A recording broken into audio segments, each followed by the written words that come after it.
அனைவருக்கும் செவணக்கம். மே நாளை உலகம் முழுவதும் உழைக்கும் வர்க்கத்தால் கொண்டாடப்படக்கூடிய நாளாக உள்ளது. மே நாள் உண்மையில் கொண்டாட்ட தினமல்ல, அது ஒரு போராட்ட தினம். இன்று கார்ப்பரேட்டுகள் பெருமளவில் வளர்ந்துள்ள நிலையில் மே நாளை திட்டமிட்டே அவர்கள் தொழிலாளர் வர்க்கத்தை திசை திருப்புவதற்காக, குறிப்பாக சொல்ல வேண்டும் என்று சொன்னால், நிரந்தர தொழிலாளர்களுக்கு அந்த நாட்களில் பார்ட்டி ஏற்பாடு செய்து தருகிறார்கள். இந்த மாதிரியான சீரழிவு நாளாக மே நாளை கார்ப்பரேட்டுகள் கொண்டாட்ட நாளாக மாற்றியுள்ளார்கள். உண்மையில் அது ஒரு போராட்ட நாள்.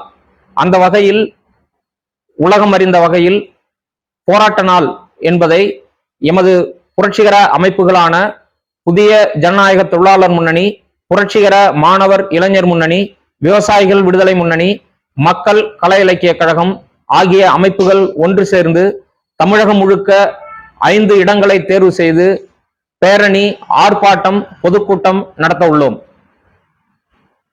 முதலாவதாக சென்னையில் பேரணி பொதுக்கூட்டமும், புதுச்சேரியில் பேரணி ஆர்ப்பாட்டமும், கோவையில் பேரணி ஆர்ப்பாட்டமும், மதுரையில் பேரணி ஆர்ப்பாட்டமும், திருச்சியில் பேரணி ஆர்ப்பாட்டமும் நடத்த உள்ளோம்.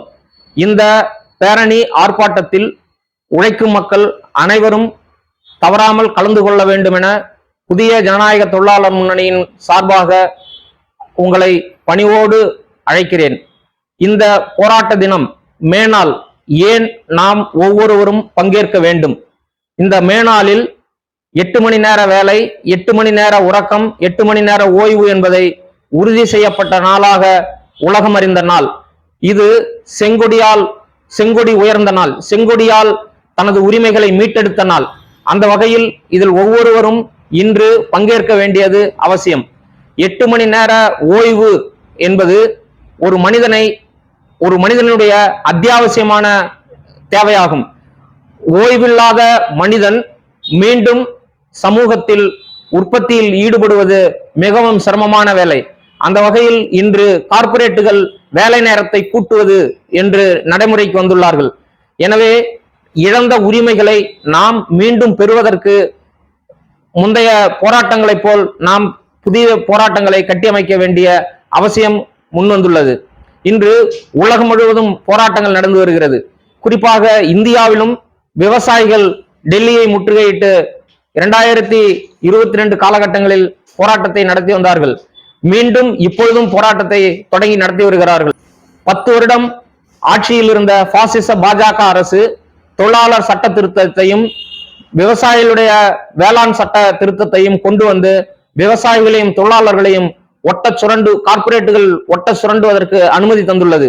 எனவே இவற்றிற்கு எதிராக தொழிலாளர்களும் விவசாயிகளும் ஒன்றிணைந்து போராட வேண்டியது தவிர்க்க இயலாததாகிவிட்டது. இன்னொரு பக்கம் மாணவர்கள் வாழ்வை பறிக்கும், அவர்களுடைய உயர்கல்வி உரிமையை பறிக்கின்ற வேலையை, குறிப்பாக நீட், கியூட் போன்ற நுழைவுத் தேர்வுகளை வைத்து அவர்களுடைய கல்வி உரிமையை பறித்து புதிய கல்விக் கொள்கை என குலக்கல்வி முறையை திணித்து வருகிறது. இதற்கு எதிராக மாணவர்களும் இந்த மே நாளை பயன்படுத்தி போராட அறைகூவி அழைக்கிறது புரட்சிகர அமைப்பான புரட்சிகர மாணவர் இளைஞர் முன்னணி. அந்த வகையில் ஒவ்வொருவரும் இந்த போராட்டத்தில் தன்னை ஒரு வர்க்கம் என்ற வகையில் இணைத்துக் கொள்ள வேண்டிய அவசியம் உள்ளது. இந்த வகையில் உழைக்கும் மக்கள் ஓரணியில் திரண்டு இந்த பேரணி, ஆர்ப்பாட்டம், பொதுக்கூட்டத்தில் பங்கேற்க வேண்டும். அருகாமை மாவட்டங்களில் இருப்பவர்கள் யாருக்கு அருகாமையில் கலந்து கொள்ள முடியுமோ அவர்கள் அதில் கலந்து கொள்ள வேண்டியது அவசியமானது.